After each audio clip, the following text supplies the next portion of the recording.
எங்கே கிளம்புறது தெரியுமா? நேற்று நைட் ஃபோனை நோண்டிகிட்டு இருக்கேன். ஃபேஸ்புக்கில் எங்கள் ப்ரொஃபைலில் லவ்லி மியூனிக் அப்படின்னு சொல்லி ஒரு ஆல்பம் இருந்துச்சு. அதை போய்ட்டு ஓப்பன் பண்ணி சும்மா இருக்கிறதான்னு பார்த்து இந்த மியூனிக் பைக்கை பற்றி ஒரே ஃபீலிங்ஸ் ஆகிடுச்சு. இப்போ இது வரைக்கும் எத்தனை கிலோமீட்டர் நம்ம அழகாக கூட்டிகிட்டு போயிட்டு வந்திருக்கு. அதுக்காக ஒரு வாக் போகலாம் அப்படின்னு யோசிச்சேன்.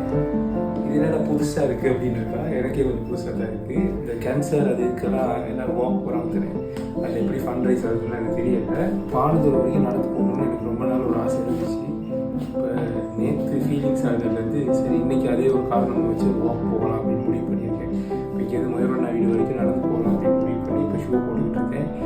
பேக்கில் என்னோட உடுப்பு ட்ரெஸ்ஸிங் அங்கே போய் மாற்றிக்கிறதுக்கான உடுப்புகள் வாட்டர் பாட்டிலாம் இருக்குது. பாப்பா எத்தனை வேறு எடுக்குது. போகிற வரையில் இப்படி ஒரு வீடியோஸ் எடுக்க முடியும்னா எடுத்து அதையும் நான் இதோட ஜாயின் பண்ணுறேன். பாய்.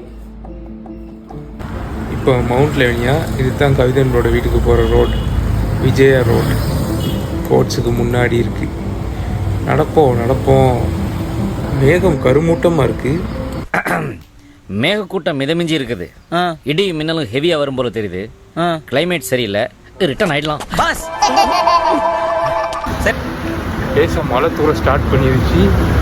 மழை பெய்துட்டு போனாலும் பெய்யாமல் போனாலும் நடந்துக்கிட்டே தான் இருப்பேன்.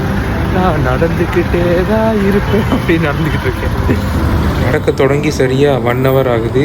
இப்போ எங்கே நிற்கிறேன்னா ஹவுஸ் ஆஃப் மெலிபன், அதாவது மெலிபன் ஜங்ஷன்.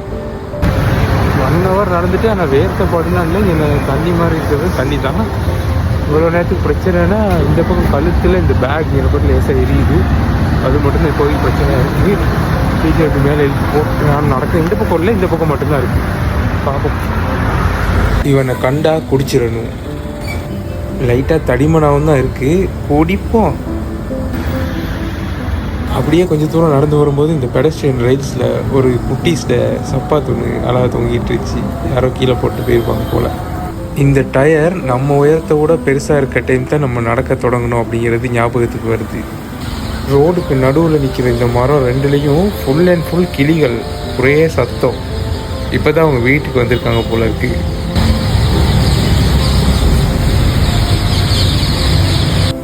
ரொம்ப நேரம் நடந்ததுக்கப்புறம் எங்கே இருக்குன்னு தெரியுமா? It's German take. இது முத்துப்பாண்டி கோட்டடி.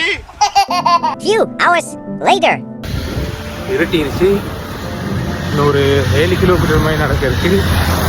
16,300 ஸ்டெப்ஸ் மாதிரி நடந்திருக்கேன். மொத்தம் ஹைவேல இருக்கேன். மழை கூட ஸ்டார்ட் ஆகுது. கொஞ்சம் கொஞ்சமாக ஸ்டார்ட் ஆகுது. என்ன ஒழிஞ்சிக்கிறதுக்கு எங்கேயும் கூறக்கிற ஒன்றும் இல்லை. டக்குன்னு ஓடி போயிடணும். ஓட எழுதில்லை. கால் அந்த நடக்கிறதே மசில் மெமரி ஆகி அந்த ஃப்ளோவில் அது பாட்டுக்கு போய்கிட்டு இருக்கு. இடையில குன்று குழிகள் எல்லாம் பார்த்தா ஆஃப் ரோடு வண்டி மாதிரி அது பாட்டுக்கு ஏறி போய்கிட்டே இருக்கு. நல்லா தான் இருக்கு.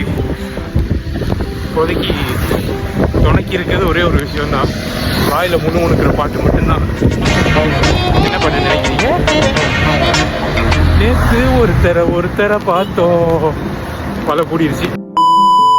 மழை பீச்சிலேருந்து லேண்ட் சைடாக வீசுறதுனால இந்த ரோடை பார்த்தீங்கன்னா நனையாமல் இருக்குது.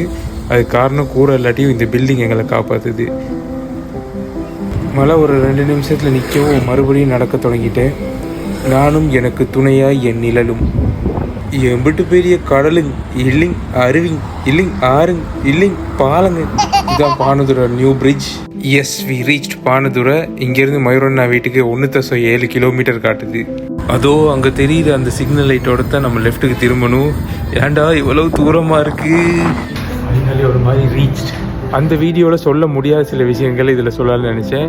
மயூரண்ணோட அம்மா கதவை திறக்கவும் நான் அவங்ககிட்ட பேசணுங்கிறதுக்காக நான் வீடியோவை கட் பண்ணிட்டேன். அன்னைக்கு நைட் மயூரண்ணா வீட்டிலே ஸ்டே போட்டுட்டு அடுத்த நாள் திரும்பி பஸ் ஏறி இங்கே வந்துட்டேன். எங்கள் வீட்டுக்கு வந்துட்டேன். அந்த வாக்கை பற்றி சொல்லணும் அப்படின்னா 20 kilometres, 4 hours of journey. Evening 5 o'clock start பண்ணி 9 o'clock தான் மயூரண்ணா வீட்டுக்கு போய் சேர்ந்தேன். மியூனிக்குக்காக நடந்த ஒரு வாக் சக்ஸஸ்ஃபுல்லி கம்ப்ளீட் பண்ணதில் எனக்கே என்னை பற்றி ஒரு செல்ஃப் கான்ஃபிடென்ட் கூடியிருக்கு. உன்னால் அவ்வளோ தூரம் நடக்க முடியும் அப்படிங்கிறது. கஷ்டமாக ஒன்றும் இருக்கல. நான் நெக்ஸ்ட் டே நிறைய உடம்பு வலி இருக்கும், கால் வலிக்கும், இடுப்பு வலிக்கும்லாம் நினச்சேன். அவ்வளோ மோசமாக இருக்கலை. நான் டெய்லி நடக்கிறதுக்கு கொஞ்சம் போவேன், அதனால இருக்கும்னு நினைக்கிறேன். Anyway, mission success. See you in the next video.